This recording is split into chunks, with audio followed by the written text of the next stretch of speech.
Something's out there. I hear it. He's moving slow. Be ready.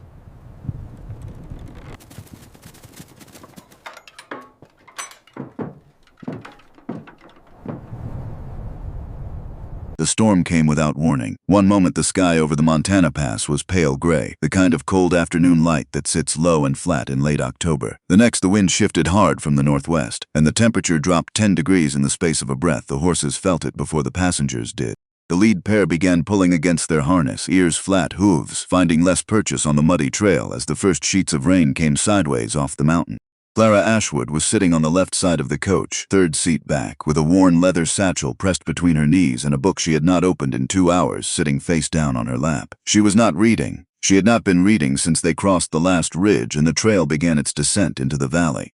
She had been watching the land instead, the way it opened up beneath the mountains, vast and brown and indifferent, and thinking about what it meant to start over in a place that did not know your name. She was 28 years old. She had a teaching certificate from the state of Ohio, one trunk of belongings strapped to the top of the coach, and a letter of employment from the Harlow Creek School Board that she had read so many times the paper had gone soft at the folds. She also had a reason for leaving Columbus that she did not intend to share with anyone in Montana, and the particular kind of exhaustion that comes not from lack of sleep but from carrying something heavy for too long. The man beside her was heavy-set, with a thick brown mustache and a pocket watch he checked every few minutes as though it might tell him something different than it had before. Across from her sat a woman in a green traveling coat holding a small boy of perhaps 7 on her lap. The boy had fallen asleep an hour ago and had not stirred since.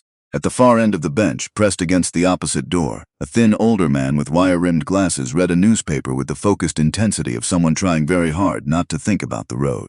Then the wheel hit something. Clara never knew exactly what it was. The driver said later it was a rock pushed into the rut by the flooding, but it did not matter in the moment because in the moment there was only the sound, a crack like a rifle shot, and then the sudden terrible tilt of the world. The coach went left. Hard and fast and without negotiation. Clara's hand caught the window frame and held for half a second before the momentum took her, and then she was weightless, and then she was not, and then there was pain in her shoulder and darkness, and the sound of wood splintering and a woman screaming and the high frantic whinny of a horse in distress. Silence, not complete silence, rain on wood, wind through broken glass, somewhere the sound of a wheel still spinning on its axle, slowing, the boy crying softly the way children cry when they are frightened but not badly hurt. Clara opened her eyes. She was on her side. The coach had landed on its left side and she was pressed against what had been the door, now a floor, with the man with the mustache half on top of her, and the older man with the glasses wedged against the opposite wall, which was now the ceiling. The woman in the green coat was sitting up already, pulling the boy close, running her hands over his face and arms, checking. Clara moved her fingers first, then her wrists. Then she pushed herself up onto her elbow and waited for the pain to tell her something useful. Her shoulder throbbed where it had hit the frame. Her ribs ached on the left side. Nothing felt broken. She had been lucky in the specific way that people are lucky when things go very wrong, but not as wrong as they could have. The man with the mustache groaned and rolled off her, sitting up in the cramped space with his hat over his eyes. "Someone needs to open the door above us," Clara said. Her voice came out steadier than she expected. The older man with the glasses was already trying. He had gotten to his feet somehow in the awkward sideways space and was pushing up at the right side door with both hands, grunting with the effort. Clara got up beside him. Together they shoved. The door gave with a grinding complaint and rain poured in immediately, cold and sharp and tasting of pine. The man climbed out first, then reached down for the boy. The woman in the green coat handed him up and then climbed out herself. The man with the mustache went next. Clara waited, not because she was being polite, but because something made her pause, some instinct she could not have named, and in that pause she heard something outside the coach. Footsteps, deliberate, unhurried. She climbed out into the rain. The pass was narrow here, the trail carved into the side of the mountain with a rock face on one side and a slope dropping steeply away on the other. The coach lay on its side in the mud, one wheel still turning slowly above her head. The horses had been cut loose somehow or had broken free and stood 30 yards up the trail, steam rising off their backs, stamping and blowing. The driver sat against the rock face, holding a cloth to his forehead, blood darkening the cloth. He was conscious. His eyes tracked her as she climbed down from the overturned coach, and standing in the rain, 10 feet from the wreckage, was a man she had never seen before. He was tall. Not in the obvious way of men who carry their height like a performance, but in the quiet, functional way of someone built for work in open country. He wore a dark coat, long, with the collar turned up against the rain, and a wide-brimmed hat that threw his face into shadow. He was already moving when Clara looked at him, moving toward the horses with the calm efficiency of someone who had assessed the situation while she was still climbing out of the wreck and had decided what needed doing first. He caught the lead horse by the bridle, spoke to it in a voice too low to hear. The horse stopped pulling against nothing and stood. The other passengers were gathering themselves. The woman in the green coat had the boy wrapped in her coat now. The older man was trying to assess the damage to the coach with the helpless optimism of someone who does not know what he is looking at. The man with the mustache had found his hat and put it on, which seemed to have restored some portion of his dignity. The man in the dark coat came back from the horses and went to the driver without being asked. He crouched beside him, examined the cut on his forehead with 2 fingers, said something brief and quiet. The driver nodded. The man stood and turned to the rest of them. "Anyone seriously hurt?" he said. It was not quite a question. His voice was low and rough-edged, the kind of voice that had spent years outdoors and had not been softened by indoor living. The woman shook her head. The older man said he thought his wrist was sprained. The boy had stopped crying. The man nodded once. Then his gaze moved across the group and stopped on Clara. She had a scrape on her cheek she had not noticed until that moment, could feel it now because his eyes went to it briefly before coming back to hers. His eyes were pale gray or light blue, difficult to tell in the rain and the fading afternoon light. His face was weathered, lined at the corners of the eyes and along the jaw where a faint scar ran from just below his ear to the edge of his chin. He looked like a man who had been outside in all kinds of weather for a long time and had stopped expecting it to be otherwise. He held her gaze for 3 seconds. Not 2, not 4, 3. She counted them without meaning to, and in those 3 seconds she had the distinct sensation of being seen very clearly by someone who was very good at seeing and who had already made several accurate observations about her that she was not yet aware of. Then he looked away. "Town is 2 miles north," he said to the group. "Trail's going to wash out in another hour. You need to move." "What about the coach?" the driver asked. "Leave it. Send someone back when the weather breaks." The driver muttered but did not argue. The man in the dark coat turned back to the horses. He was done talking, apparently. Done with them. Clara watched him check the second horse's left foreleg, running his hand down the cannon bone with practiced attention, and she had the peculiar feeling that he had already decided they were going to be fine and had moved on to the next problem. She should have followed the others. They were already starting up the trail, the woman with the boy leading, the older man behind her, the man with the mustache helping the driver to his feet. The rain was getting worse. Her dress was soaked through and her boots were sinking in the mud with every step, and the sensible thing, the only sensible thing, was to walk 2 miles north to Harlow Creek and get warm and dry and figure out the rest from there. She walked over to where he was standing with the horse. "Thank you," she said. "For the horses, for knowing what to do." He glanced at her. Not unfriendly, not particularly friendly either. "You helped with the door," he said. "That's more than most." He turned back to the horse. Clara stood for a moment in the rain, aware that she was being dismissed without being insulted, which was a particular skill that not everyone possessed. "Do you live near here?" she asked. "Close enough. Will you be all right in this storm?" He looked at her again, and this time there was something in his expression she could not immediately read. Not surprise exactly, something more like the careful attention of a man who has learned to notice things that might matter later. "I'll manage," he said. "You should get moving." She went, caught up with the others and did not look back, which required a small but definite act of will that she noticed and filed away without examining too closely. The walk to Harlow Creek took 40 minutes in the driving rain and felt considerably longer. By the time the first buildings came into view through the gray curtain of the storm, Clara's boots were destroyed, her hair was plastered flat against her face, and the scrape on her cheek had stiffened in the cold. The town was smaller than she had imagined from the school board's letter, a single main street of wooden buildings with covered boardwalks, a church at the north end, a livery stable at the south, and between them the general store, a bank, a doctor's office, the post office, and a saloon whose windows threw yellow light into the darkening afternoon like something warm seen from a distance.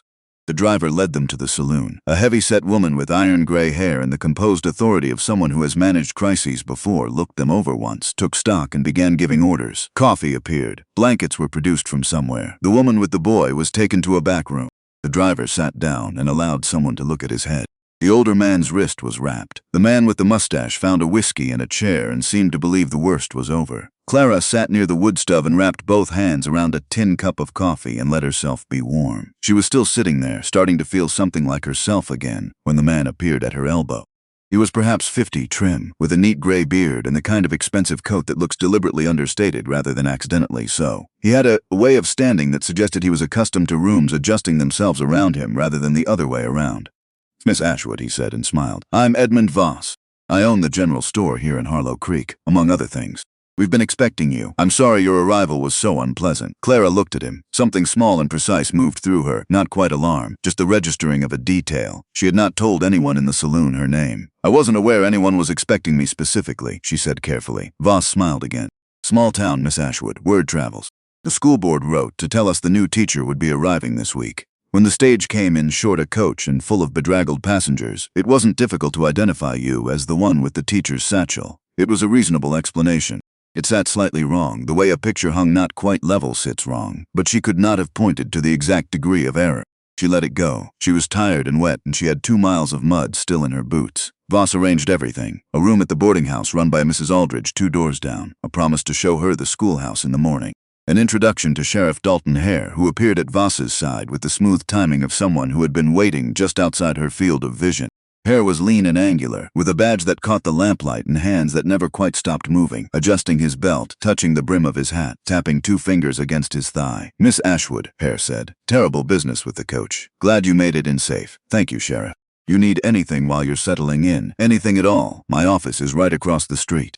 Harlow Creek takes care of its own. It was the second time someone had said something very like that to her in the last 10 minutes. She noticed it the same way she had noticed Voss knowing her name. Set it beside the first thing. Moved on. The boarding house was clean and quiet. Her room was on the 2nd floor with a window that looked east over the rooftops toward the open land beyond town. She peeled off her wet things and washed her face in the basin and sat on the edge of the narrow bed and listened to the rain against the glass and tried to organize her thoughts. She had come here to start over. That was the plain fact of it, stripped of the softer language she had used in the letters to her sister and in the stories she told herself on the long journey west. She had been a teacher in Columbus, well regarded, with a position she had held for 4 years and a life that looked from the outside like the kind of life a sensible young woman was supposed to want. And then her younger sister had made a serious mistake, the kind of mistake that in 1883 Ohio could ruin not just the person who made it but everyone connected to her. And Clara had done what she thought needed doing, which was step in front of it. She had told a partial truth to the school board that allowed her sister's name to stay out of the matter entirely, and had absorbed the professional consequences herself. It had cost her the Columbus position and her reputation in 3 counties, and the careful distance of people who had once called themselves her friends. She did not regret it, but she was tired of carrying it alone. She had not told any of this to the Harlow Creek School Board. She had presented her certificate, her references from the years before the incident, and a letter explaining her desire for a change of scenery. The board had been short a teacher for 6 months. They had hired her by return post. She pulled the blanket up and closed her eyes and thought about the man in the rain, the way he had looked at her for 3 seconds and then looked away, the way he had known exactly what needed doing without asking anyone's permission or waiting to be thanked. She slept before she could finish the thought. Morning in Harlow Creek was cold and blue and very still after the storm. Clara, dressed in her spare dress, a plain dark gray that she had packed specifically because it read as serious without being severe, and pinned her hair and went down to breakfast. The dining room of the boarding house had 4 tables. She was the only one at hers. Mrs. Aldridge brought eggs and biscuits without asking and poured coffee with the efficiency of someone who views unnecessary conversation as a form of waste. Clara ate and listened to the 2 men at the far table talking. The first thing she heard clearly was a name. Ryder Callahan, the nearer man said, low enough that he clearly thought he was keeping it between them. Saw him at the feed store yesterday, didn't say a word to anyone. The second man shrugged. Never does.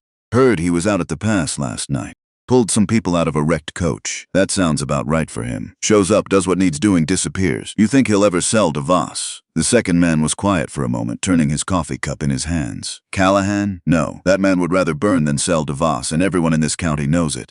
Voss included. Then things are going to get worse out there. They already are, the second man said. They already are. Clara kept her eyes on her plate and finished her breakfast. She spent the morning at the schoolhouse. Voss had offered to meet her there at 9, and he arrived precisely on time, which she noted as its own kind of data point. The building was a single room at the east end of town, small but structurally sound, with a wood stove, a chalkboard, and 24 desks in various states of repair. It smelled of dust and chalk and coal. Voss walked her through it with the proprietary satisfaction of a man showing off something he owns that he is graciously allowing someone else to use. He explained the school board's expectations, introduced her to 2 parents who happened by, pointed out which families were the most influential in the district. He did all of this smoothly and warmly, with a generous attentiveness that would have been entirely convincing if she had not already been watching him with some care. "We've been without a teacher for 6 months, he said.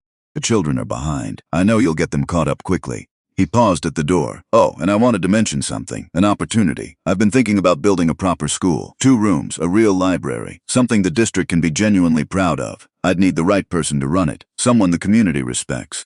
His eyes settled on her with the practiced precision of a man who has made many offers and knows exactly how they land. "I'd like you to consider it." Clara smiled without committing anything. "That's very generous," she said. "I'll focus on getting to know the students first, if you don't mind." We can talk about larger plans once I understand what's needed. Voss nodded as though this was exactly what he had expected her to say and had already accounted for it. Of course, he said. No rush at all. Della Hartmore came by the schoolhouse that afternoon while Clara was cleaning. She was a woman of perhaps 35, with a direct face and the kind of tired eyes that belong to people who have been paying attention to something worrying for a long time. She brought a pot of soup and set it on the teacher's desk without ceremony. Heard you came in on the wrecked coach, Della said. Thought you might not have had a proper meal yet. That's very kind. Della sat down in one of the student chairs and looked at her levelly. You met Voss? Yes. And Hare? Yes. Della nodded slowly as though confirming something she had already believed. Voss is going to be helpful, she said. Very helpful. Arrangements, introductions, opportunities. He's been doing it for years with everyone who comes through. Her voice was even and factual. Just make sure you understand what helpful cost before you let him get too far into the habit of it. Clara set down her cleaning cloth. What does it cost? Della looked at the window for a moment. My husband worked for Voss for 3 years. Decent pay, reliable hours, treated fairly right up until he wasn't. Until Voss needed something that my husband couldn't give him without crossing a line. Then Voss called in everything he owed at once. She paused. We're still paying that debt, one way or another. She stood and picked up the empty pot. I'm not saying don't be polite to the man, she said. I'm saying know what you're agreeing to before you agree. That's all. Welcome to Harlow Creek, Miss Ashwood. She left. Clara stood alone in the quiet schoolhouse and looked at the chalkboard and thought about the shape of what she had walked into, the way it was becoming clearer around the edges without yet being fully visible. The next 3 days passed in the rhythm of a new place, slowly becoming familiar. She learned the children's names quickly, all 14 of them, ranging from 6-year-old Josie Crane, who had just learned to write her name and did it at every opportunity, to 13-year-old Walter Fitch, who read 2 grades ahead and tried to hide it by slouching. She learned the layout of the town, which buildings mattered, and who ran them. She had coffee twice with Cutter Foss, the bartender at the Silver Rail Saloon, who had the specific kind of casual intelligence that comes from years of listening to people talk when they think no one is particularly paying attention. Cutter was perhaps 40, lean and watchful, with scarred knuckles and a dry humor he deployed sparingly enough that it always landed. He had been in Harlow Creek for 8 years and knew everything about everyone and said very little of it unprompted. But on the second morning when Clara came in for coffee before school, he set her cup down and said, without preamble, don't sign anything Voss gives you, not without reading it twice and then waiting a day. She thanked him. He nodded and went back to wiping down the bar. She saw Ryder Callahan twice in those first days, once from a distance, outside the livery stable talking to the blacksmith about something involving his horse's hoof. Once across the main street, coming out of the feed store with a sack over one shoulder, moving with the same unhurried efficiency she had noticed in the rain. Both times she had the sense that he was aware of her before she was aware of him, and both times he left before there was any occasion for conversation. The town gave him space. Not the dramatic visible avoidance of someone actively feared, but something subtler, a slight adjustment of trajectory, a degree of extra distance, the way people unconsciously route around something they cannot categorize. She noticed it the first time she saw him in town and could not decide, in the days that followed, whether the distance was something Ryder had cultivated deliberately or something Voss had arranged. She was beginning to suspect it was the latter. On the 5th day, a Thursday, she went east. She needed air. She had been inside the schoolhouse or the boarding house or the saloon for 5 days straight, and the walls were beginning to feel specific in the way walls do when you have been somewhere long enough to know their dimensions. She followed the trail out past the eastern edge of town, where the last building gave way to open grassland rolling down toward a line of cottonwood trees along what she had been told was Harlow Creek proper, the actual body of water the town was named for. She walked until the town was behind her, and the only sound was wind through the dry grass and her own footsteps.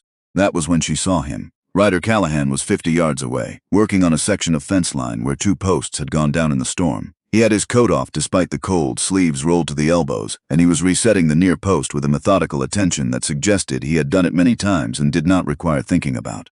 He had not seen her yet. She should have turned around. She knew that with the same clarity with which she knew her multiplication tables and the rules of grammar and various other things she had learned and kept. There was no sensible reason to walk toward a man who had shown no particular interest in being approached, and every indication of preferring solitude.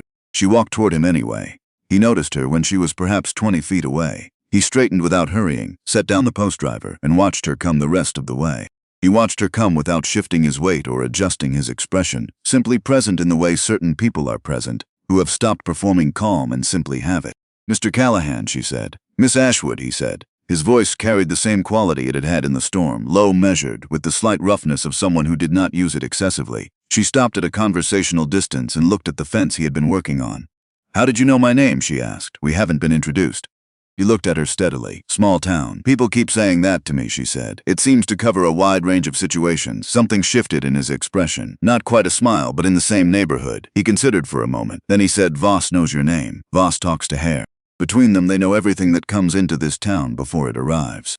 He paused. I make it my business to know what they know when I can. Clara turned that over carefully. You were watching for me specifically, she said. Not you specifically. Anyone new who came in that Voss took an interest in. He went back to the post, adjusting it slightly in the ground and checking the vertical with his eye. Voss always has a reason when he takes an interest in someone. It's worth knowing what the reason is before they do, and what's his reason for me. Ryder looked at her then, directly, the same way he had in the rain. You're educated, he said. You're from outside. You don't owe him anything yet. That makes you useful as a witness to things he wants witnessed or as a character reference for decisions he wants to seem legitimate. He gets one or the other out of most people who come through. Sometimes both. Clara felt something cold move through her that had nothing to do with the temperature. The offer about the new school, she said. He said nothing. He did not need to. The silence confirmed it completely. She looked out across the grassland toward the mountains.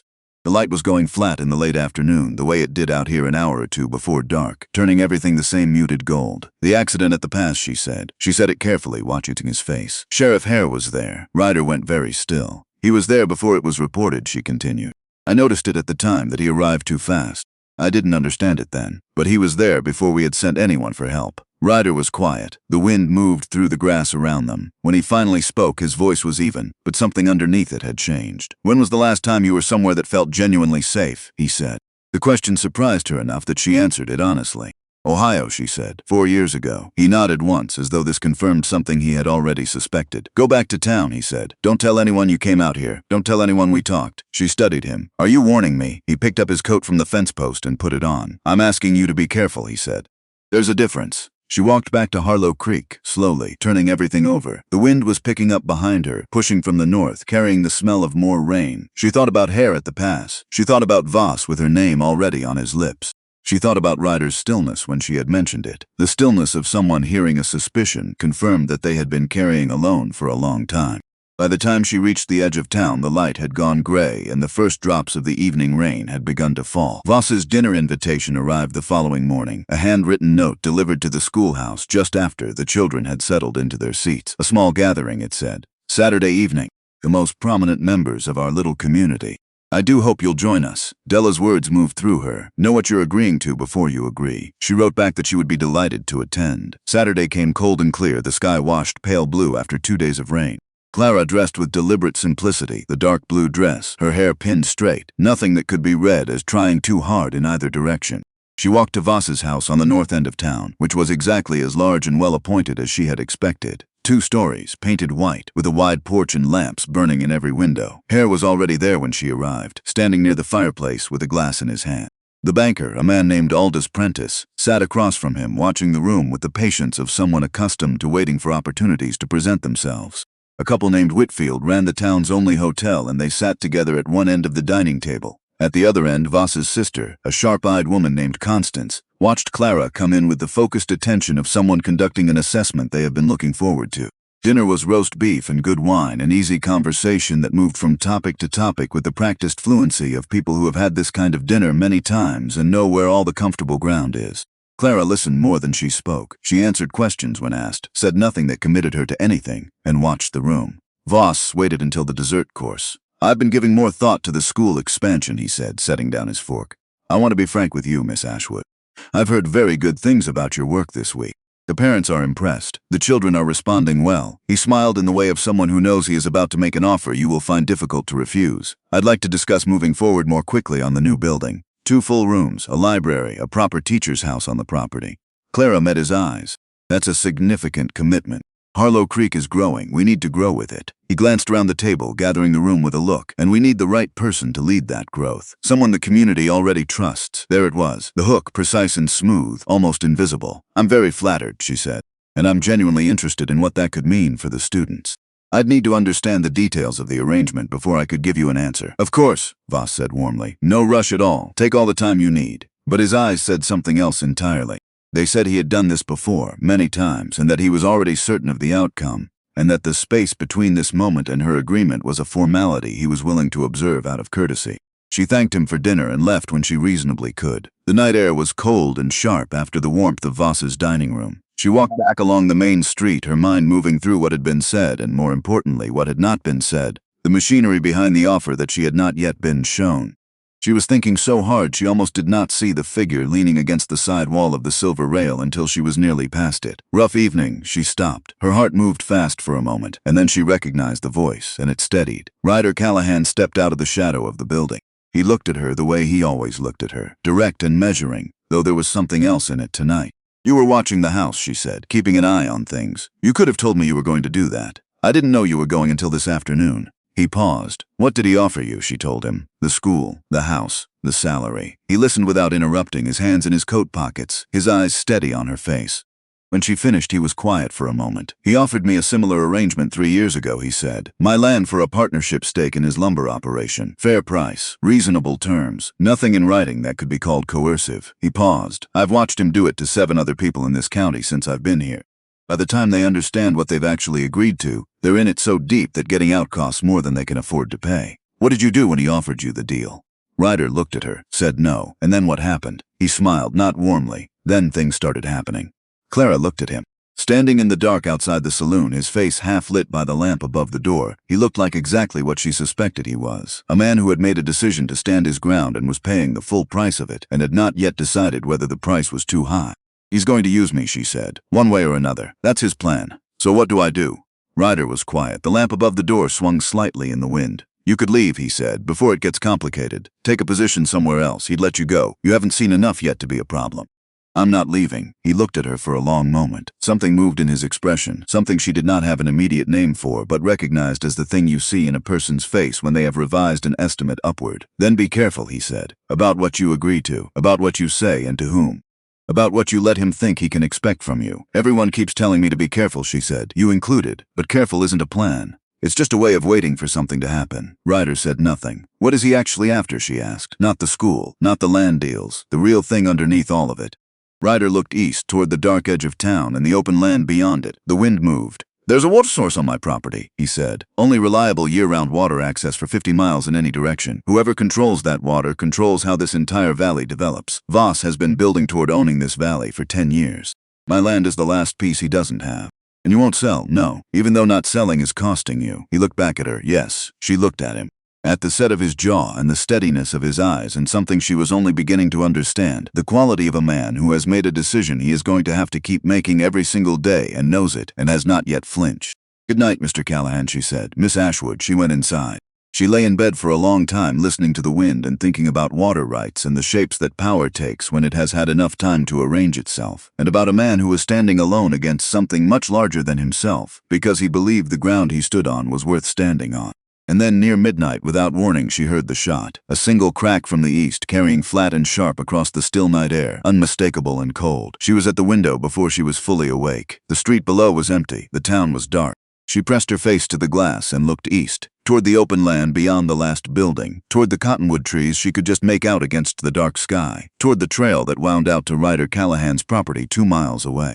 She stood there for a long time. Nothing moved. In the morning, the whole town knew. A man had been found dead before first light, lying in the mud at the gate of Ryder Callahan's property. Sheriff Hare had arrived on the scene at dawn, he said, having heard the shot from the office where he had been working late. Clara stood at the edge of the small crowd that gathered near the edge of town, listening to Hare explain this, and felt something settle into place with a terrible clarity. The sheriff's office was on the west side of the main street. The shot had come from the east. The distance was a 1/4 mile of buildings and wind, and the night had been cold and still, so perhaps a single gunshot might carry. Perhaps. But she had been at her window facing east, within seconds of the shot, and she had seen nothing move on that road. No horse, no lantern, no figure moving through the dark toward the scene. Hare had been there before it was reported again.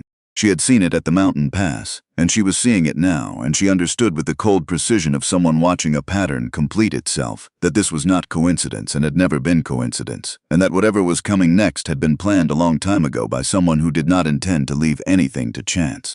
Hare made his announcement at 8 in the morning, standing in the middle of the main street with the authority of a man who has rehearsed what he is going to say and is confident in his audience. Ryder Callahan was being brought in for questioning. The dead man had been identified as a drifter named Cole Pruitt, last known to be working odd jobs in the district. He had been found at the gate of the Callahan property with a single bullet wound. The investigation was ongoing. Citizens were asked to remain calm and to report any relevant information to the sheriff's office. Clara stood on the boardwalk outside the boarding house and listened and watched the crowd. Most people heard it with the careful neutrality of those who have learned that visible opinions are a liability. A few nodded slowly, the nod of people confirming what they had already decided to believe. Cutter Foss stood in the doorway of the silver rail with a coffee cup and an expression that said he was cataloging every face in the street and what it was doing. She went to him after Hare had finished and the crowd had begun to disperse. "The shot was fired from the east," she said quietly. "I was at my window within seconds. No one came up that road before Hare arrived." Cutter looked at his coffee cup. He said nothing for long enough that she thought he was not going to respond. Then he said, "How certain are you?" "Certain enough." He nodded once. "You should write that down," he said. "Date, time, exactly what you saw and didn't see. Keep it somewhere that isn't your room at the boarding house." She looked at him. "Aldridge reports to Voss," he said simply. "Has for years." He went back inside. Clara taught school that morning. She stood in front of 14 children and explained long division and the difference between a simile and a metaphor and when to use a capital letter for the names of rivers and mountains, and she did all of it with the surface competence of someone whose hands know what to do while the mind is somewhere else entirely. Young Josie Crane wrote her name 11 times on her slate and held it up each time with the same concentrated pride, and Clara praised her each time and meant it. And underneath everything she was thinking about timing and distance and the shape of a lie that has been built carefully enough to look like fact. After school, she walked to the edge of town and found a spot behind the livery stable where she could see the eastern road without being easily seen herself, and she sat on an overturned crate and wrote in the back of her lesson planning book everything she had observed. The time she had heard the shot, the direction, how quickly she had reached the window, what she had seen and not seen on the road, the time at the mountain pass when Hare had arrived before he could have been called, the fact that Voss had known her name before she had given it to anyone in Harlow Creek. She wrote it in the small, careful handwriting she used for things that needed to be precisely recorded, and when she was done, she tore the pages out and folded them and put them inside her teaching certificate, which she kept in the bottom of her trunk inside a secondary lining she had sewn herself during the long train journey west. That afternoon, Hare came to the schoolhouse. He waited until the children had gone. She heard his boots on the porch before the door opened, a particular unhurried tread that was its own kind of statement. "Miss Ashwood," he said. "Sheriff." He came in and looked around the room with the survey of a man confirming that everything is where it is supposed to be. Then he sat down in the nearest student chair and rested one forearm on the desk and looked at her with the patient friendliness of someone who has all the time in the world. "Heard you were asking some questions this morning," he said, "about the Pruitt matter." "I wasn't asking questions," she said. "I was talking to Cutter Foss. About the investigation, about what I heard and saw last night." Hare nodded slowly. "That's exactly what I wanted to discuss." He tilted his head slightly. "What did you think you saw?" She noticed the word, thought. "A road that was empty," she said. "From the moment the shot was fired until well after you would have needed to travel from your office to the Callahan property." Hare was quiet for a moment. Then he said, "The shot woke me at the office, it's true, but I'd ridden out that direction earlier in the evening to check on something. I was closer than you might think." She let it stand as explanation without confirming it. It was possible. It was also convenient in a way that addressed the specific problem she had identified precisely and completely. "I see," she said. He looked at her pleasantly. "You're new here, Miss Ashwood. You're still getting the lay of things, and that's completely understandable. This town has some complicated history and some complicated personalities." He paused. "Ryder Callahan is one of those personalities. I'd hate to see you form an impression of the situation based on an incomplete picture." "I appreciate that," she said. He stood, smoothed his coat, put his hat on with the slight adjustment that was apparently habitual. "You're doing important work here," he said. "The children need a good teacher. The community needs someone they can rely on." He looked at her steadily, the pleasantness still in place but something underneath it that was not pleasant at all. It would be a shame if questions about judgment got in the way of all that. She held his gaze without flinching. "I completely agree," she said. He left. She stood alone in the quiet schoolhouse and let out a breath she had not been aware of holding, and then she sat down at her desk and stared at the chalkboard for a long time. That evening, Ryder came to her. She was in her room at the boarding house when she heard a sound at the window, a sound that did not belong, a particular knock against the glass, two short and one long, that was deliberate enough to be intentional. She opened the window and looked down, and he was standing below in the narrow passage between the boarding house and the building next to it, looking up at her with his hat in his hand. She came downstairs and out the side door. They stood in the passage in the dark. The street sounds were muffled here, the distant noise of the silver rail, a horse somewhere, the wind. He told her what she had already suspected but needed to hear from him. Cole Pruitt had not been a random drifter. Ryder had seen him twice before in the past month, both times near Voss's property, once talking to one of Voss's hired hands. The man had been placed at Ryder's gate and shot by someone who wanted a body at that location, and the most likely candidate for who had pulled the trigger was not someone who would ever be formally accused of it. Hare, she said. Ryder looked at her, or someone Hare directed. She told him what Hare had said to her that afternoon. Ryder listened without expression, but his jaw tightened slightly at the part about judgment. He's going to try to use you, Ryder said, either as a witness to something that makes me look guilty, or as a voice that confirms his version of events to people who might otherwise doubt it. If you're seen to accept his account, it carries more weight coming from someone who has no obvious stake in the outcome. I already told Cutter what I saw. Ryder nodded. Cutter won't talk to Hare, but he can't do much with it alone. She looked at him in the dark. His face was very clear to her by now, the weathered lines of it, the scar along the jaw, the stillness he carried that she had come to understand was not coldness but discipline. The discipline of a man who has learned that certain kinds of stillness keep you alive. Tell me something, she said. The things people say about your past, are any of them true? He was quiet for a moment. Probably, he said. She waited. He leaned against the wall of the building behind him and looked at the strip of sky visible above them, dark blue and very clear after the rain. My name before I came here was Ryder Kane, he said. I used that name in Wichita, Kansas for 4 years. I worked for a man named Harlan Doyle who ran a substantial operation that involved freight theft, extortion, and several things considerably worse. I didn't arrange the worst things, but I knew about them, and I kept records that made them possible, and I told myself for 2 years that there was a line I wasn't crossing, that the line was meaningful, that it mattered where I stood relative to it. He paused. That was not honest reasoning. It was the reasoning of someone who needs to stay in a situation and needs to believe he is still a decent man. She said nothing. In 1878, I went to the federal prosecutor in Wichita and offered him everything I had, every ledger, every name, every location, every date, in exchange for immunity and the ability to leave Kansas under a different name. The prosecutor took the deal. Doyle and 11 members of his organization went to prison. 3 others who were not caught put a price on my head. $500, which was enough money to motivate serious men to look seriously. He looked back at her. I came to Montana, bought the land under Callahan, built something. Tried to believe that the past was far enough behind me that it had become someone else's problem. And Voss found out. Voss has connections in Kansas through his lumber sourcing operation. It took him 2 years of having me as a neighbor before he dug far enough to find the right name. When he did, he came to me with an offer that was also a threat. Sell the land at his price, or the men in Kansas who are still looking for Ryder Kane learn where he is. She felt the full weight of it settle, the complete architecture of the trap. Voss holding the land he wanted in one hand and the threat of a death sentence in the other, and Ryder standing between them, choosing neither. Why didn't you just leave again, she asked. Ryder looked at her. His voice when he answered was very quiet. Because I built something here, he said. Because at some point a man has to decide whether he is going to keep running from what he did or stand somewhere and be accountable for what he is now. Because I am 46 years old and I am tired, and this is the first place in 20 years that felt like it might be worth staying in. She stood in the dark passage and looked at him and felt something shift in the way she understood the situation. Not just the facts of it, but the human weight of it, what it cost a man to say what he had just said to someone he had known for less than 2 weeks. I'm not going to be Voss's witness, she said.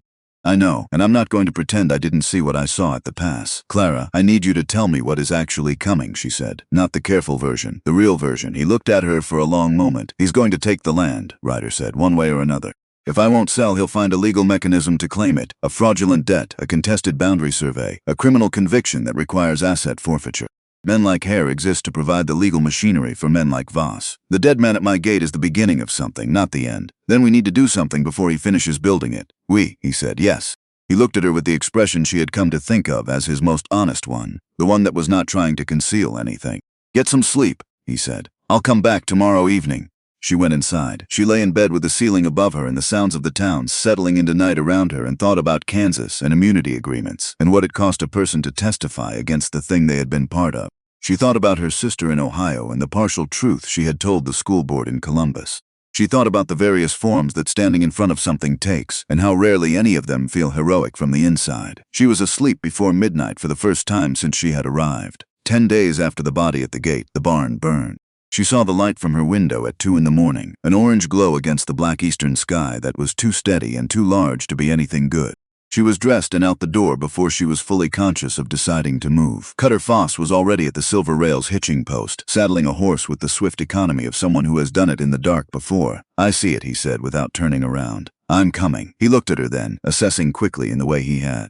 You ride. Well enough. He got her a horse from the stable, a broad-shouldered roan mare with a calm eye, and they rode east into the dark with the glow ahead of them growing. The barn was fully involved by the time they arrived. Flames 40 feet into the sky, throwing heat that Clara could feel from the gate, the roar of it underneath everything, the structural collapse of the loft audible as a sustained crack that rolled across the open land. 3 of Ryder's 4 outbuildings were burning.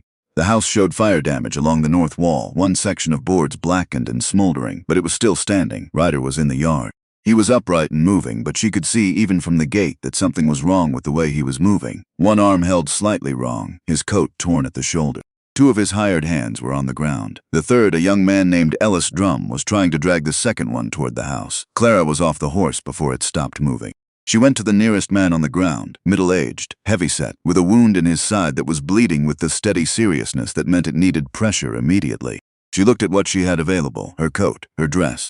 She got out of the coat and pressed it against the wound and leaned her weight into it, and spoke to him quietly, steadily, the way she spoke to the young students when they were frightened. The calm voice that means someone has decided to be in control of the situation, whether or not they feel it. Cutter went to Ryder. She could hear them talking in low, urgent voices behind her. How many, Cutter said, came in from 3 sides. Maybe 16, maybe more. We held the house for 2 hours before they fired the barn. His voice was controlled but rough at the edges, the roughness of someone running on something chemical and temporary. They left when the barn went up. Figured the point was made. Is the point made? A pause. No. She spent the next 2 hours working. Cutter helped her move the injured men into the house, where there was lamplight and water and space to work. She tore her petticoat into strips and used them alongside what she could find in Ryder's kitchen. She cleaned wounds and applied pressure and kept talking to the men she was treating and to Cutter and to Ellis Drum, who was 17 and doing his best not to show how frightened he was. She had never done anything like this before, and she found that it did not matter, that her hands knew what the situation required and did it without needing her to have prior experience, which was either a useful quality she had not known she possessed or the particular grace that emergencies sometimes bestow on people who have no option but to act. Ryder worked beside her. He assessed, directed, made decisions. At one point she became aware that he was favoring his left side in a way that went beyond the arm she had noticed at the gate, a careful avoidance of any movement that required his torso to rotate, which meant ribs cracked or broken. "You're hurt," she said. "I'm functional." That's not the same thing. He looked at her with the expression of a man who is going to continue doing what he is doing regardless of what anyone says and is prepared to let you know that clearly without being unkind about it. She let it go, for now. By 4 in the morning, the barn had burned down to coals. The injured men were as stable as she could make them. Ellis Drum had fallen asleep sitting against the wall. Ryder sat on the floor with his back against the kitchen counter, his coat off, finally allowing her to look at his ribs. 2 broken, she said, pressing carefully along the left side. Maybe 3. She could feel the irregularity under her fingers. "Probably," he said. "You need a doctor. Closest one is in Dillon, half a day's ride, then we send for him in the morning." He looked at her. She did not respond to that. She finished wrapping his ribs with what remained of her petticoat, working carefully and firmly, and he sat through it without making a sound, which told her something about the degree of pain he was in. "Hair send anyone," Cutter said from the doorway. He had come back in from checking the perimeter. "No, you're surprised," Ryder said. "Not even slightly." Cutter sat down on the nearest chair and rubbed his face with both hands. He knew this was coming. Maybe not tonight specifically, but he knew something was coming. He said it as established fact, and neither of them argued. Clara was sitting on the floor across from Ryder, her back against the opposite wall, her ruined dress covered in blood and ash. The lamp on the counter threw a low, warm light that made the destruction around them look almost peaceful. "We need to send for the marshal," she said. Ryder looked at her. "Not Hare," she said. "The territorial marshal." Someone from outside. Ryder was quiet. "We tried something like that 3 months ago," Cutter said. "Word is Voss has connections at the territorial level too. Not sure how deep they go. We have to try," Clara said. "We have witnesses now. 3 men who were here when it happened and can say what they saw. We have the pattern of events. We have the fact that Hare failed to respond. Any marshal worth his position has to at least come and look. And if he comes and Voss has already shaped the story, then we shape it louder," she said. She heard how it sounded. She did not moderate it. Ryder looked at her in the lamplight for a long moment. Something in his expression had changed from the versions she had seen before. It was still that watchfulness, but underneath it something else had come to the surface, the thing you see in a person's face when they have been alone with something very heavy for a long time and someone has just put their hands under it, alongside them. He nodded once. "In the morning," he said. She nodded. They sat in the quiet house with the coals outside going dark and the sky beginning to gray through the east windows, and she thought about what came next with the clarity that exhaustion sometimes brings when the noise of ordinary consideration falls away and you can see the structure of a situation plainly. The structure of this one was clear enough. Voss would report that Ryder's property had suffered an incident of unclear origin. Hare would note that the situation was under investigation. The marshal, if he came at all, would find a plausible story on one side and an accused man with a hidden past on the other. and unless there was something undeniable to put in front of him, the weight of institutional comfort would settle on the side that did not require anyone to do anything difficult.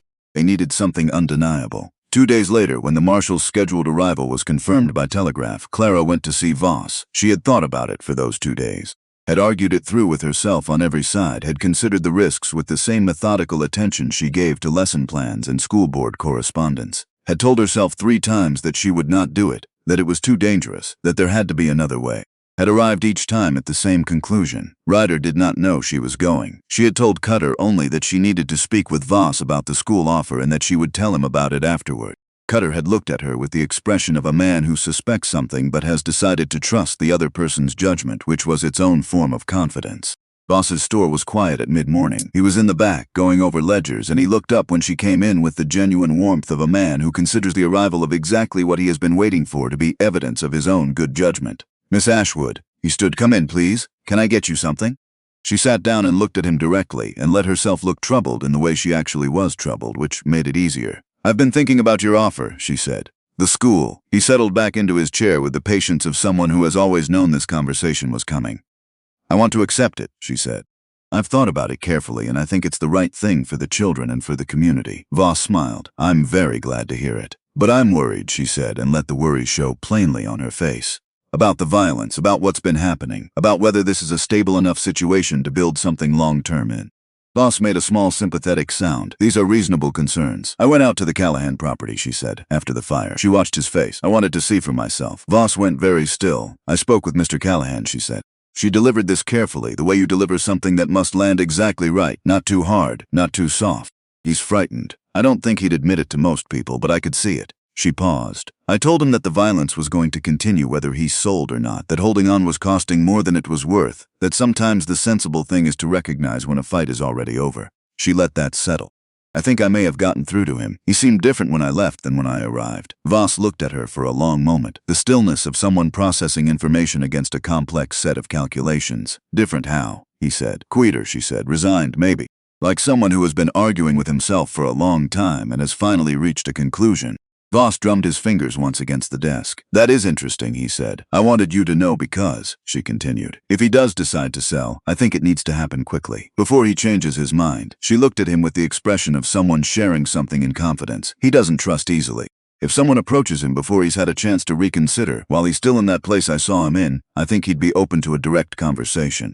Voss leaned back slightly. The smile had returned, smaller and more real than the social version he usually deployed. "You've been very helpful, Miss Ashwood," he said. "More helpful than I think you perhaps realize." She smiled back. She let warmth into it, and relief. The relief of someone who has made a decision they were uncertain about and is being told it was the right one.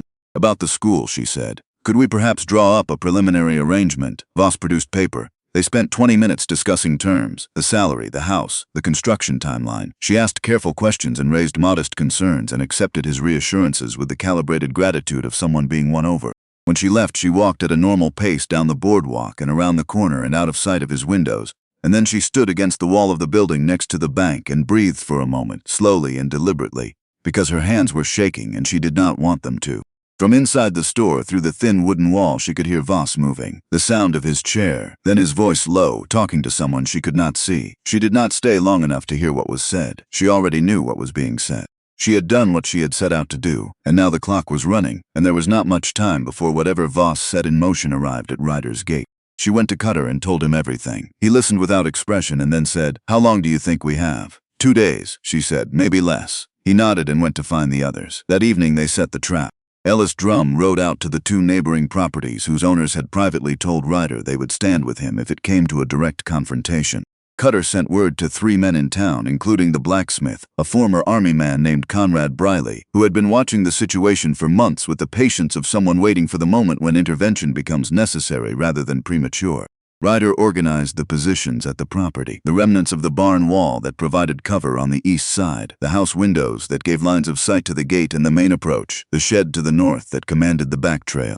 Clara watched him explain it to the assembled group in the lamplight of the kitchen, moving efficiently through what he needed each person to do and where. And she thought about what Della Hartmore had said about her husband and the debt you accumulate to men like Voss. And she thought about her sister in Ohio. And she thought about the 3 seconds in the rain at the mountain pass and what she had known in those seconds without being able to say it yet. He looked up and found her watching him. For a moment, neither of them said anything. "You know where to be," he said. She nodded. "Back room, loaded rifle. If anyone gets into the house who isn't us, I know." He held her gaze for a moment longer than necessary. "Thank you," he said, "for going to Voss, that was." He stopped. He was not a man who finished sentences that involved acknowledgement of something that cost him something. She had come to understand. "It was necessary," she said. "It was brave," he said, and she could hear the precise effort it took him to say it, the honesty of a man who does not say things like that unless he means them exactly. The night was cold and very clear, stars in every direction. The kind of dark that makes the land feel enormous and the people in it feel appropriately small. She went to the back room and sat on the floor with the rifle across her lap and listened to the silence and waited for what was coming. She did not wait long. The sound of horses came from the south first, then from the east, the deliberate sound of men who are not trying to be quiet because they have decided that numbers are their answer to everything. Through the crack under the back room door, she could see the lamp in the kitchen had been extinguished. The house was dark. The yard was dark. Someone outside called out. His voice was rough, carrying. "Easy enough. Nobody needs to get hurt here. You got one more chance to sign the papers and walk away clean." The silence from the house was complete. Then Ryder's voice from somewhere above, calm and flat. "You came to the wrong place tonight." What followed was not organized in the way she had imagined it would be. It was noise and movement and the specific disorientation of trying to understand a situation you cannot see. She heard the shots from the positions outside, controlled and deliberate from Ryder's men, louder and more chaotic from the attackers. She heard shouting. She heard a horse screaming. She heard the heavy thud of someone falling on the porch. 2 men came through the front door. She heard them in the main room, moving fast. Then the back room door came open. The first man saw her immediately. He came at her without hesitation, and she raised the rifle and told him to stop, and he did not stop, and she fired. The recoil was larger than she had anticipated. The sound in the closed space was enormous. The man staggered back against the doorframe and then came again, slower, one hand pressed to his shoulder. She worked the lever the way Ryder had shown her and fired again, and this time he went down. The second man appeared in the doorway with his rifle raised at her. The shot that took him came from behind. He dropped. Ryder stood in the doorway with his pistol still raised, his face very pale in what little light came through the window. She looked at him and he looked at her, and the sounds of the fight outside were diminishing into separate shots and then into silence. "Are you?" she started. He shook his head. "Not me." He crossed the room to the window and looked out. "The sniper," he said quietly, almost to himself. "There'll be one. There always is." He handed her his rifle. Took hers. "The oak tree on the east side," he said. "Third branch from the bottom. He'll wait until the fighting is done and the guard comes down." She could feel him beside her, concentrated in a way that had nothing to do with stillness. "Wait for the flash," he said. His voice had gone to something quieter than a whisper. "Don't rush it. Let him show you where he is." She waited. Outside someone was calling for retreat, horses moving, the creak and crash of men moving through darkness. She held the rifle against her shoulder and looked at the oak tree at the edge of the yard, a dark mass against the slightly less dark sky, and she breathed slowly and waited. The flash came from the third branch, left side, aimed at movement near the ruined barn wall. She swung left of it and fired. Fired again. Fired a third time. A sound from the tree, something large and heavy, falling through branches. Then the silence of something that had been a threat and was no longer. She lowered the rifle. Ryder was not beside her. She turned. He was on the floor behind her, one hand pressed to his left side, lower than the ribs she had wrapped 2 days before. In the thin light from the window, she could see the dark spread of blood across his shirt. She was beside him before she knew she had moved. "How bad?" she said.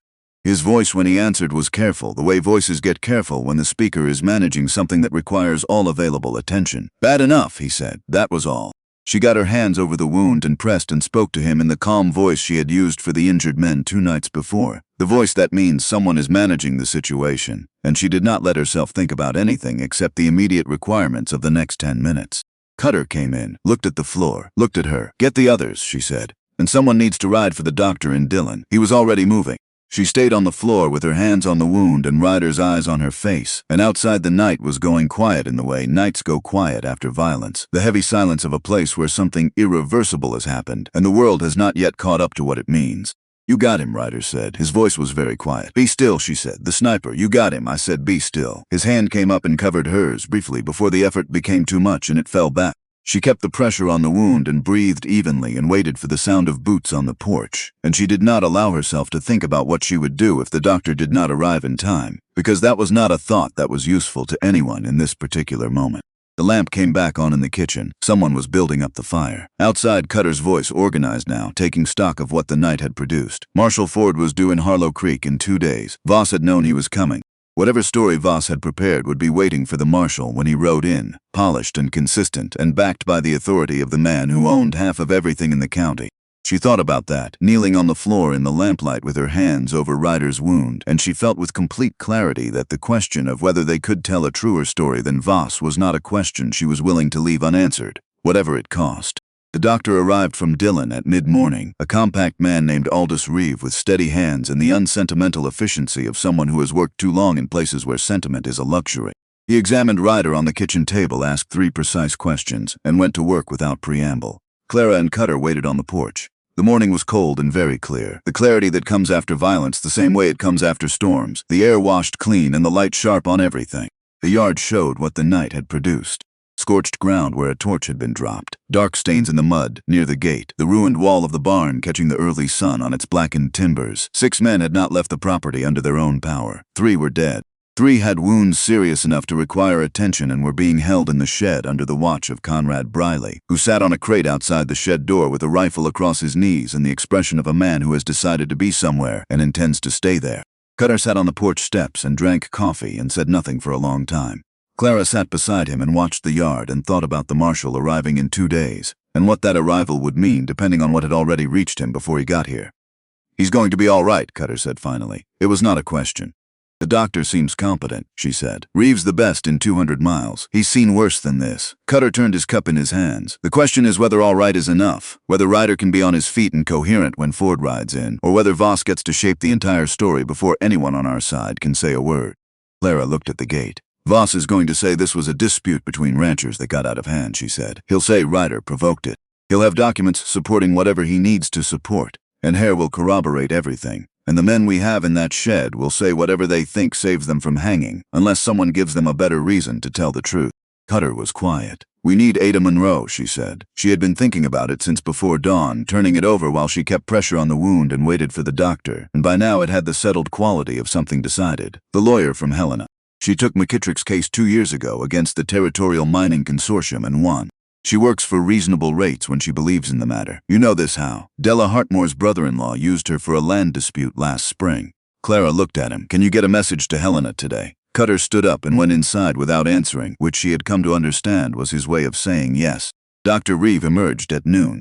He wiped his hands on a cloth and looked at her with the appraisal of someone deciding how much truth a person can handle. "Bullets out," he said. "Clean entry. No major vessels. He's lost significant blood, and he's going to be in real pain for the next several weeks, but barring infection, he'll recover full function." He paused.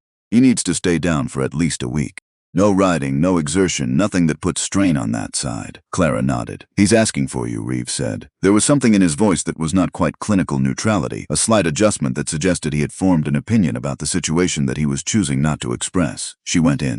Ryder was on the kitchen table still, a folded blanket under his head, his color significantly better than it had been in the dark hours of the night, but still far from good. His eyes were open and tracking, which was the main thing.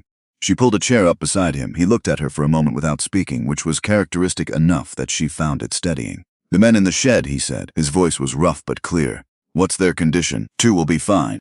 The 3rd lost a lot of blood, but Reeve thinks he'll keep his arm." She paused.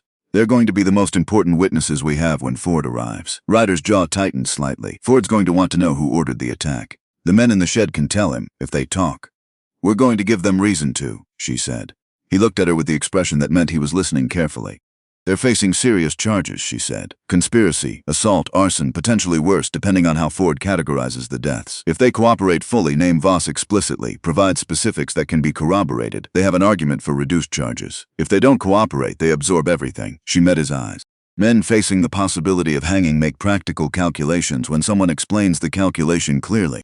You've thought this through." "I've had time." He was quiet. "Voss will try to reach them before Ford does," he said. "Promise them protection. Tell them cooperation will be punished. Worse than silence. He's done it before. Then we make sure Ford talks to them before Voss gets the opportunity." She folded her hands in her lap. "I've sent for Ada Monroe from Helena. She should arrive by tomorrow evening if she rides hard." Ryder looked at the ceiling. A long, slow breath that made him wince at the end of it. "You're running this," he said. "Someone has to." He looked at her again, and she could see the effort it cost him not to argue. The effort of a man who is accustomed to running his own situation and is lying on a kitchen table unable to move. "I know," she said, before he could say anything. "I know you'd rather it was you, but it's me, and I need you to rest and to trust that I understand what needs doing." A long moment. "I trust you," he said. It was said quietly and without elaboration, and it landed with more weight than longer statements about trust generally carry.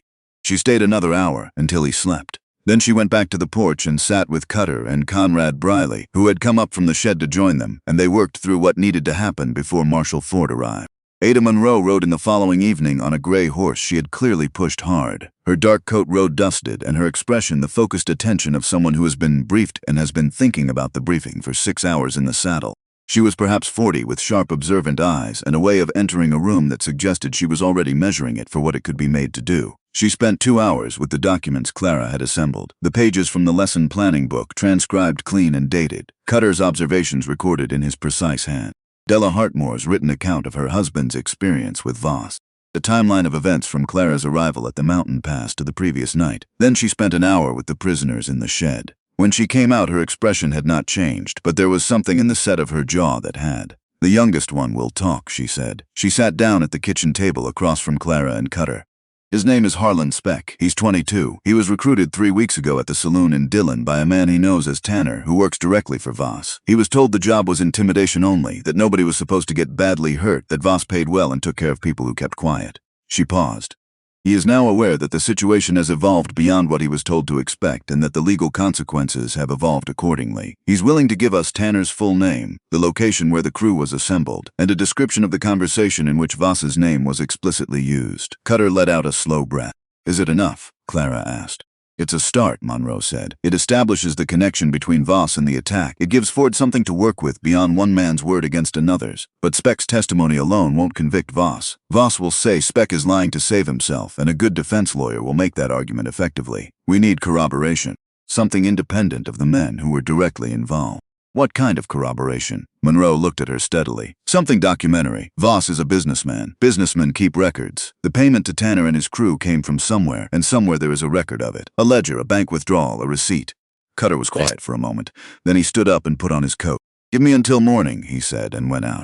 Neither Clara nor Monroe asked where he was going, the certainty in his voice when he said it was its own explanation. She sat with Monroe through the evening, going over the structure of the case they were going to make, and Monroe asked precise questions and listened to the answers with a quality of attention that reminded Clara, unexpectedly, of Ryder. The same kind of listening that is actually processing, not waiting for a pause to speak. At one point Monroe said, "How did you end up in the middle of this?" "You came here as a teacher." "I came here as a teacher," Clara said. Monroe looked at her, and Clara thought about Columbus and her sister and the things she had done that had cost her what it had cost her. The partial truth, the deliberate substitution of herself for someone who could not have survived the exposure. "I'm not particularly good at looking away from things," she said, "when I see something that's wrong and can do something about it." Monroe was quiet for a moment, turning her pen in her fingers. "That's a quality that's genuinely useful in certain situations," she said, "and genuinely costly in others." "I know, but you're still here. I'm still here." Monroe nodded slowly, as though this confirmed something she had suspected. She slept a few hours on a cot Cutter had set up in the schoolroom. At 3 in the morning she heard Ryder moving in the kitchen and got up. He had made it to the table on his own, which represented either significant progress or poor judgment, possibly both. He looked better than he had, color in his face, eyes clear, though the careful way he was sitting told her the ribs and the wound were making themselves known. "You should be in bed," she said. "I've been in bed for a day and a half." He looked at her. "Tell me where we are," she told him. Monroe's assessment of Speck's testimony. The need for documentary corroboration. Cutter's departure. He listened with his hands flat on the table, the posture of someone receiving information and organizing it. "If Cutter is thinking what I think he's thinking," he said carefully, "he's going to the bank. The bank. Voss's accounts are held at Prentice's bank. Aldous Prentice. The man at the dinner." Ryder paused. "Prentice has been skimming from Voss for 3 years. Small amounts, carefully distributed. Voss doesn't know. Cutter does, because Cutter knows everything that happens in this town that involves money and silence." He paused. "If Prentice thinks Voss is going down, and that his own connection to Voss's operation is about to become public scrutiny, he has a very strong incentive to cooperate with anyone who offers him a way to separate himself from what's coming." Clara looked at him. "Cutter's been holding that information," she said, "for a situation where it became necessary." "Yes." Ryder's mouth moved slightly. "He's patient like that." She sat down across from him. Outside the window, the sky was beginning to lighten at the edge, the dark blue that comes just before the gray. "There's something I need to tell you," she said.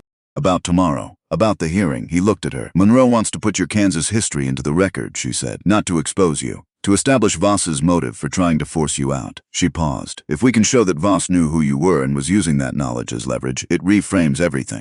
It explains why you wouldn't sell, why he needed to escalate, why Hare was complicit." She met his eyes. But it means your real name in the official record. It means people here knowing. Ryder turned to the window, the lightning sky. The immunity agreement, he said. Monroe has confirmed it's still valid. The Doyle prosecution was federal. The record is clear. She kept her voice even. You won't face charges, but people will know. You already knew, he said. I told you myself. Yes. And you're still here. Yes. He was quiet. She did not fill the silence because she had come to understand that his silences were where he actually did his thinking, and interrupting them was a form of discourtesy. Do what you need to do, he said finally. Use whatever helps the case. She nodded. He looked at her, Clara. It was the first time he had used her given name without the prompting of her having insisted on it. It arrived quietly and with considerable weight. Whatever happens tomorrow, he said. Whatever way this goes, I want you to know that the last 2 weeks have been. He stopped. He looked at the table. His jaw moved slightly. I'm not good at this, he said. I know, she said. I'm working on it. I know that, too. He looked up at her. Something in his expression that was not the careful watchfulness she had come to know as his default. Something more open, more uncertain, which on him was its own form of courage. She reached across the table and put her hand over his. They stayed like that until the sky outside went from dark blue to gray, and then she went to check on Monroe, and he stayed at the table because getting up again was going to require considerable effort, and neither of them said anything else, and neither of them needed to. Cutter came back at 7 in the morning with a ledger book wrapped in canvas and an expression of careful neutrality that was doing considerable work. He sat down with Monroe and Clara and laid the ledger open on the table. Prentice, he said simply. Monroe looked at the pages. Her expression changed. The ledger recorded in the precise double-entry notation of a careful bookkeeper 18 months of payments from a Voss commercial account routed through 3 intermediate instruments to a payee listed as T. Services. The amounts corresponded to dates that aligned with the hiring of Hare, the escalation of pressure on Ryder's property, and a payment made exactly 4 days before the body of Cole Pruitt had appeared at Ryder's gate. A final entry dated 8 days prior showed a transfer of significantly larger amount. The date matched the night of the barn fire. Prentice kept this himself, Monroe said. He kept a copy, Cutter said. In a place that wasn't the bank. He looked at the table. He's been keeping insurance for 2 years. He'll confirm the authenticity in exchange for separation from the conspiracy charges. Monroe closed the ledger carefully, as though it were something that might break if handled without sufficient respect. This is enough, she said. Marshal Ford arrived at 11 that morning, riding a road-dusted black horse and accompanied by 2 deputies who had the efficient bearing of men selected for competence rather than appearance. He was older than Clara had expected from the Telegraph correspondence, perhaps 55, with gray in his beard and the kind of stillness in his face that belongs to people who have spent decades watching other people try to lie to them and have developed a finely calibrated instrument for detecting it. He set up in the town hall because Hare's office was not an option anyone suggested, and Ford did not ask about it, which suggested he already had some picture of the landscape he was riding into. Hare was there when they arrived. He had the surface composure of a man who has prepared for this moment and is confident in his preparation, the smooth civic authority he had displayed throughout, the reasonable accommodating manner of a public servant with nothing to conceal.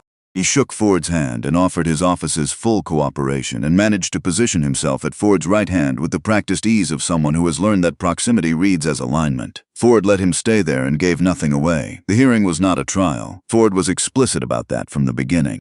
He was here to establish the facts of the incident at the Callahan property and determine whether a formal prosecution was warranted and by whom.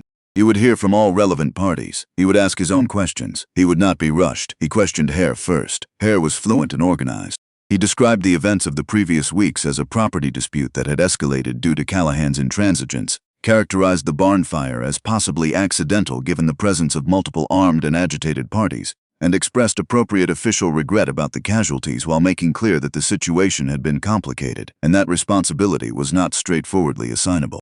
He said Callahan's name 11 times in 20 minutes. Ford made notes and thanked him. Then Ford called Clara. She had not expected to go second. She had expected Monroe to structure the presentation more carefully, to build toward her testimony rather than beginning with it. But Ford had his own method, and she understood when he looked at her across the table that he was not interested in presentations. He was interested in people. She told him everything, from the beginning. The accident at the pass and Hare's impossible timing, the dinner at Voss's house and the offer and the specific texture of its conditions, her conversations with Ryder, the night of the barn fire, the trap, the attack, what she had seen and done in the back room of the house, what she had seen from her window the night Cole Pruitt died. She told it without performance, in the plain sequential way she would have told it to her sister, and she watched Ford's face while she told it, and his face gave her almost nothing, which she took as a positive sign because men who are dismissing what they hear do not generally work this hard to conceal it. When she finished, Ford said, "Miss Ashwood, you were aware that your actions on the night of the ambush put you in direct physical danger." "Yes." "And you proceeded anyway?" "Yes." He looked at her for a moment. Why, he said. She had thought about how to answer this question if it was asked. She had composed careful versions of the answer that emphasized civic responsibility and the protection of innocent parties and the absence of other available options. She did not use any of those versions, because it was the right thing to do, she said, and because I have spent enough of my life being careful in ways that mostly protect people who are already protected, and I didn't want to do that anymore. Ford looked at her for another moment. Then he wrote something in his notes. Monroe presented the Speck testimony next, with Speck himself in the room, pale and visibly frightened, giving his account in the flat voice of someone who has made a decision and is not going to undo it. He named Tanner. He named the location in Dillon where the crew had assembled. He described the conversation in which Voss's name had been used specifically and the nature of the instructions that had been given. Hare, sitting against the wall, did not move. His face had gone very still. Then Monroe laid the ledger on the table. She explained its provenance efficiently, Prentice's identity, his willingness to authenticate it, the routing of the payments through intermediate accounts, the dates and amounts and the correspondence to known events. She did not dramatize it. She simply placed it in front of Ford and allowed him to read. The room was very quiet. Ford read for 8 minutes. He turned pages with the methodical attention of a man who reads financial documents professionally and finds them legible in ways that others might not. When he finished, he looked up. "Is Mr. Voss present?" he said. Voss was in the back of the room. He had been there throughout, seated with his lawyer, maintaining the composed authority of a man attending a proceeding that concerns him peripherally. At Ford's words, he stood, and Clara looked at him, and she saw for the first time that the composure was no longer fully intact. It was still there, still doing its work, but underneath it something had changed, something structural. The way a wall looks different when what was holding it up has been quietly removed even before the wall itself begins to fall. "Mr. Voss," Ford said, "I have some questions for you." What followed was 40 minutes that Clara would not describe to anyone afterward in detail, because some things are better left as the simple fact of their occurrence. Voss answered questions. His lawyer objected at intervals. Ford sustained none of the objections. The ledger sat on the table between them like something that had decided to be present and intended to remain so regardless of anyone's preference on the matter. At the end of it, Ford said, "I've heard enough for today. I'll have my determination by tomorrow morning." Hare tried to leave with the crowd. One of Ford's deputies put a hand on his arm and said something quiet that made Hare stop walking. Clara stood on the boardwalk outside the town hall in the thin afternoon light and let herself breathe. Della Hartmore appeared at her elbow. Her face was doing something complicated that resolved after a moment into something simpler and warmer than she usually showed. "My husband is meeting with Monroe right now," she said, "about the mill, about what his options are if Voss's properties get seized." Clara looked at her. "He's been waiting for this for 2 years, Della said quietly, waiting to see if it was actually possible. She paused. "Thank you." Clara nodded. She did not trust herself to say anything adequate, so she said nothing, and Della seemed to understand. The determination came the following morning. Ford read it standing, in the same town hall, with fewer people present than the day before, but with the attention in the room that belongs to moments that will be referred to later. The attack on the Callahan property was determined to be a coordinated criminal act organized by Edmund Voss and executed with the knowledge and cooperation of Sheriff Dalton Hare. The evidence was sufficient to proceed to formal prosecution on charges including conspiracy to commit arson, conspiracy to commit assault, and in the case of Cole Pruitt's death, conspiracy to commit murder. Both Voss and Hare were to be remanded to territorial custody immediately pending trial in Helena. Regarding Ryder Callahan, no charges were being brought. The defense of his property had been found legally justified under the circumstances. Ford paused at the end of the formal language and looked up. "One additional matter," he said. He looked at Ryder, who had made it to the hearing on his feet, moving carefully with Clara on his left side and Cutter on his right. Regarding the identity question that arose in testimony, he opened a separate document. "I contacted the federal prosecutor's office in Wichita by telegraph yesterday evening. The immunity agreement entered into by Ryder Kane in 1878 remains fully valid and on record. Furthermore, the organization against which that testimony was given has been dissolved. Its leadership has been incarcerated or deceased. Any outstanding private arrangements associated with that organization are no longer operative." He looked at Ryder directly. "For what it is worth, Mr. Kane, the prosecutor's office asked me to convey that the testimony you gave in 1878 resulted in the conviction of 11 individuals and the recovery of assets stolen from over 30 families." He folded the document. "That is the official record." The room was quiet. Ryder said nothing. His jaw was tight and his eyes were on the middle distance, and Clara, standing beside him, felt the look of a man receiving something he had not expected and did not quite know how to hold. She put her hand through his arm. He looked at her. She said nothing. She did not need to. Voss was led to the door with 2 of Ford's deputies. He stood for a moment before they reached it, his hands being secured, and Clara watched him make the calculations she suspected he had been running since Monroe laid the ledger on the table, whether there was anything left to say that would matter. He decided there wasn't. He passed within 6 feet of her on his way out and kept his eyes forward, which was the last form of control available to him and therefore the one he chose.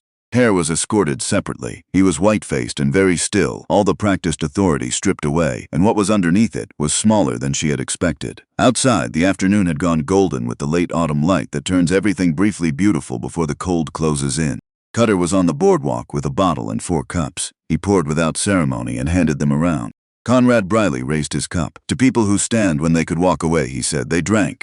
Clara stood in the afternoon sun and looked at Harlow Creek, at the main street and the buildings and the people coming out onto the boardwalk to find out what had happened, and she felt something she had not expected, which was not triumph exactly, not the clean satisfaction of a problem solved, but something quieter and more complex. The feeling of having been in a place for a short time and already knowing it in the way that means it has gotten into you, that its shape is now part of your interior landscape whether you stay or go. She was going to stay. She had known it before this morning. Had known it for longer than she had admitted to herself, the way you know certain things before you have organized the language for them. Ryder found her an hour later at the edge of the eastern road where she had walked to think. The light was going orange and the grassland was gold in it, and the mountains to the west were going dark blue. He walked slowly, still carefully, but without the rigid management of pain she had seen the day before. He stopped beside her and looked east. Ford told me something else, he said, after the official reading. He said the territorial governor is going to appoint an interim sheriff from outside the county. Someone who doesn't owe anything to anyone here. Good, she said. Della's husband is organizing a meeting of the people Voss held notes on, to figure out what the debts actually are and whether they're legitimate. Monroe is staying to help. Also good. He was quiet for a moment. Then he said, I need to ask you something. She waited. I've been thinking about what I said to you early on, that you should leave before it got complicated. He paused. I was trying to protect you, but I think I was also. He stopped. He started again.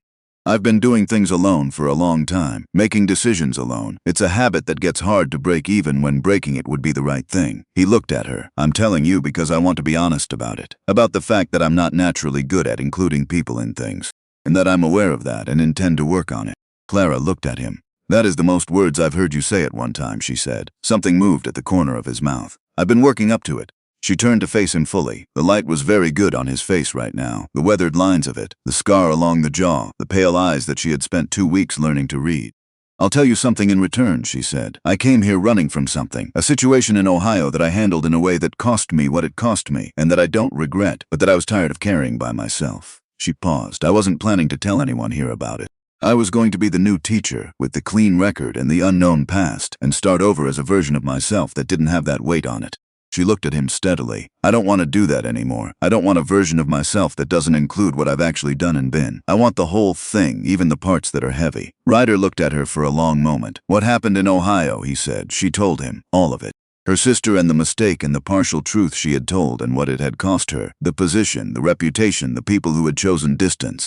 She told it plainly in the same way she had told Ford about the mountain pass, sequential and unembellished. When she finished, he said, You took the consequence that belonged to someone else. Yes, because she couldn't have survived it. She would have been destroyed by it, yes. He was quiet, looking at the mountains. I understand that, he said. The logic of it. He looked back at her. I also think you were allowed to tell me sooner. I know. You didn't have to wait until. I know. She met his eyes. I was still deciding how much to trust. And now, she smiled slightly. I stood in the back room of your house and shot 2 men and spent the night with my hands on your wound. I think we're past the question of trust. He looked at her, and the openness she had seen in his face in the early morning at the kitchen table was there again, more clearly now, the honesty of a man who has stopped managing his expression. He reached into his coat pocket. He took out something small and held it out to her. It was a ring, silver plain with a small pale stone that caught the evening light and held it briefly before letting it go, simple as a fact stated plainly. I had it made in Dillon when I went for supplies 2 weeks ago, he said. Before most of this happened, before I had any reasonable grounds for thinking. He stopped. He looked at the ring in his palm. It was presumptuous. He looked up at her, and I'd rather be honest about it than pretend I didn't do it. She looked at the ring, then at his face, then at the ring again. 2 weeks, she said. He said nothing. You'd known me for 2 weeks. Less than that. She shook her head slowly.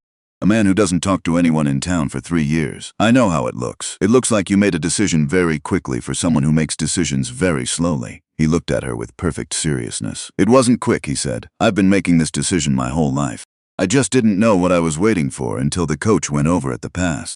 The mountains behind him had gone dark. The first star was out. The grassland in the long evening light was that particular gold that does not last, but that you remember long after it is gone. She took the ring from his palm. Yes, she said. He let out a breath that he had been holding, she suspected, for considerably longer than the last few minutes.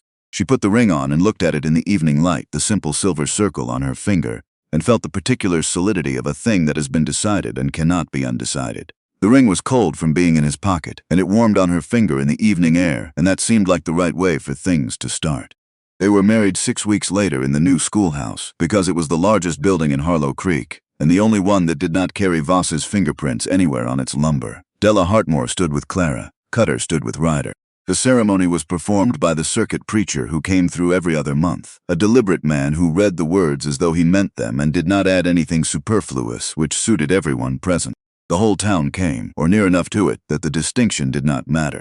The children had decorated the schoolhouse with paper and dried wildflowers, and young Josie Crane presented Clara with a card, on which she had written her own name 15 times in careful letters, and then at the bottom, in larger and less careful letters, Miss Clara, which was what the children called her, and apparently intended to continue calling her regardless of the change in her last name. There was food enough for twice the number of people, and a fiddle player from the Whitfield Hotel, and dancing in the street until the cold drove people inside. Cutter produced a bottle of something he had been saving for an occasion he had not previously specified, and it turned out to be more than adequate. Conrad Briley danced 3 times and knocked over a lantern once. Ellis Drum, who had turned 18 the previous week, danced with systematic enthusiasm that suggested he was working through a project. Della and her husband John stood together against the schoolhouse wall, watching the street with the look of people who have come out the other side of something and are still adjusting to what the light looks like from here. Clara and Ryder left before it was over, quietly without announcement, the way you leave things that are proceeding perfectly well without you. They rode out to the property in the dark. The house showed its winter face, warm-windowed against the cold, the repaired porch still pale with new lumber. The barn was aframe again, the skeleton of what it would become in spring when the weather broke and the work could begin in earnest. They stood on the porch. The night was enormous and very clear and cold enough that their breath came white in the lamplight spilling from the window. She looked at the land, the rolling dark of the grassland, the mountains a deeper dark against the sky. The creek she could hear but not see, running cold and steady over its stones in the dark below the house. "This is the water source," she said, "that Voss wanted." Ryder stood beside her. Yes, she looked at it. It was not spectacular. It was not the kind of thing that announced itself as worth fighting over. It was just water, moving in the dark, patient and consistent, the way water is. "Worth it," she said. Not a question. Ryder was quiet for a moment. "Worth it," he said. She leaned against him slightly, carefully, mindful of the healing side, and he put his arm around her with the same care, and they stood in the cold and looked at the land that was theirs, and at the dark and the stars above it. Winter came in hard that year and stayed. The cold settled into the valley in December and did not let go until March, and in that time Clara and Ryder learned each other in the way that people learn each other when the weather keeps them close and the work keeps them honest. She learned that he woke before dawn without an alarm and started coffee before she was conscious. He learned that she could not be spoken to for the first 20 minutes of the morning and did not require explanation for this. She learned that his silences were organized by type and that she could distinguish between them. He learned that her stubbornness was not a performance and could not be reasoned with and was better accepted than contested. The letter from Columbus arrived in early spring. It was from her sister, 2 pages in the familiar handwriting, full of the ordinary detail of a life proceeding normally. Her sister's children were well. The elder was reading ahead of his grade. There was a new neighbor who kept too many dogs. At the end, in a different tone, her sister said that she had never properly said what needed saying, that she understood now what Clara had done and what it had cost, and that she was sorry for the years it had taken her to understand it fully, and that she hoped Montana was everything it needed to be. Clara wrote back the same day. She told her sister about the school and the children and the winter, which had been hard but navigable. She told her about Ryder, who was recovering well and had taken on 2 additional ranch hands in anticipation of spring expansion, and who was, she said, not the easiest person in the world to live with due to a constitutional preference for silence and an occasional inability to ask for help, but that these were qualities she recognized and understood and was prepared to negotiate with indefinitely. She did not tell her sister about the night of the attack or the back room or the things she had done in the dark with the rifle. That was not a story for a letter. That was a story for a winter evening by a fire, when there was time to tell it fully and to let it be what it actually was, which was not a story about violence, but a story about what a person discovers about themselves when the ordinary protections of a normal life are removed and they have to find out what is underneath.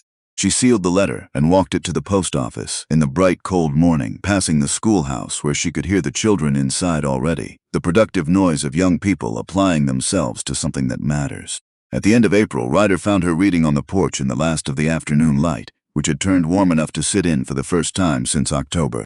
He sat down beside her and was quiet for a while in the comfortable way he was quiet now, the silence that had become a form of company rather than a form of distance. After a while he said, Ford wrote, about the Helena trial. She looked at him. Voss pled at the last moment, he said, to avoid the full trial. Guilty on the conspiracy charges, 15 years minimum. He paused. Hare took the stand against him in exchange for a reduced sentence, 5 years. She nodded. It was the right outcome, she said. Not a perfect one. No, but right. He looked at the mountains. The light on them at this hour was something she had spent the winter learning to watch for, the particular way the peaks held the last of the afternoon gold before the color went out of everything. I got something else in the mail, he said. He reached into his coat and produced a folded document and held it out to her. She took it and unfolded it. It was from the federal prosecutor's office in Wichita, a formal notification confirming the permanent closure of all proceedings related to the Doyle Organization prosecution. It confirmed the validity and permanence of the 1878 immunity agreement. At the bottom, in a handwritten addendum, the prosecutor had written 2 sentences. The testimony given in this matter required considerable personal courage at considerable personal cost. The record reflects this clearly. She refolded it carefully and gave it back to him. He looked at it in his hands. 5 years ago, I would have thought this piece of paper could fix something, he said. He folded it again. It doesn't fix anything, but it's the right ending to a part of the story. She reached over and put her hand over his, the way she had in the early morning at the kitchen table when the sky was just beginning to lighten. And they sat together on the porch in the last of the April sun while the light went slowly from gold to gray and the mountains settled into their evening shapes against the sky. Inside, the house was warm. The books she had ordered for next year's school term had arrived the previous week and were stacked in the parlor waiting to be sorted. Ryder's account books were on the desk, the figures for the spring cattle purchases laid out in his careful handwriting, the small things of a life organized around a future rather than a flight from a past. She had come here running. She had found something she did not know she was looking for, which is the only way you find certain things. She had stood in a street and in a back room and in a courtroom and on a porch in the rain, and she had chosen each time not to walk away, and each time the choice had been the one she would make again, which is the clearest test of whether a decision was right. The creek ran in the dark below the house. The water that had started all of this, ordinary and essential and older than any of the claims made on it. It ran now as it had run before Voss and before Ryder and before any of the human arrangements that had nearly destroyed what was here, and it would run long after, patient and cold and completely indifferent to what people decided about it, which was in its own way a form of comfort. She leaned her head back and looked at the first stars coming out. The same stars that had been over the Montana Pass the night the coach went over. And a man she had never seen before pulled her out of the wreck and looked at her for 3 seconds in the rain, and then looked away. She thought about those 3 seconds sometimes. How they had contained, without either of them knowing it, every decision that would come after. How the most important things in a life often arrive looking like nothing in particular. A stopped coach, a man in the rain, a moment of being seen clearly by someone who is very good at seeing. Ryder sat beside her and was quiet, and the quiet was the kind that does not need to be filled. The kind that has earned its peace, the kind that belongs to 2 people who have stopped running and found, in the stopping, that what they were looking for had been waiting for them to stand still long enough to see it. The stars came out one by one over the Montana grassland. The creek ran over its stones. The house behind them held its warmth against the cold. And on the porch, in the last of the light, 2 people who had each carried something heavy for a very long time sat together with nothing between them and the wide, dark sky, and were, for the first time in longer than either of them could precisely remember, entirely at rest.